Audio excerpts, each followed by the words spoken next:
আসসালামু আলাইকুম রহমতুল্লাহ। কেমন আছো তোমরা সবাই? মূল্যটা সবাই বোঝে, তবে হারানোর পর থাকতে সোনার চামচটাও বড় বেশি বাঁকা লাগে। জীবনে খারাপ সময়টা আসার জন্য ধন্যবাদ, কারণ কিছু মানুষের মুখোশ খসে পড়েছে। Thank you. অন্তত মানুষ চিনতে পেরেছি, খুঁজে দেখেছি আশেপাশে না বন্ধু, না আত্মীয়, না পরিবার, কেউই নেই। শুধু মনে হয় উপরে কেবল একজন আছে, আল্লাহ।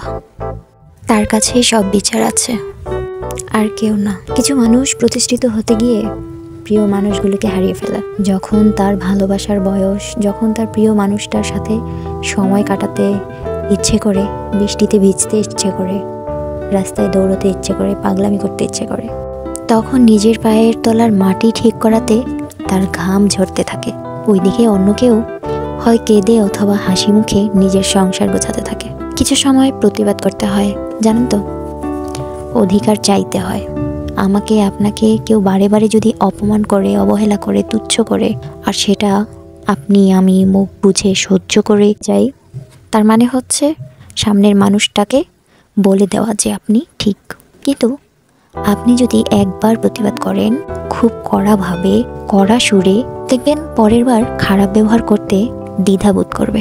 অধিকারটা না চেয়ে নিতে হয়, সম্মান মাঝে মধ্যে আদায় করে নিতে হয়, শিখতে হয়।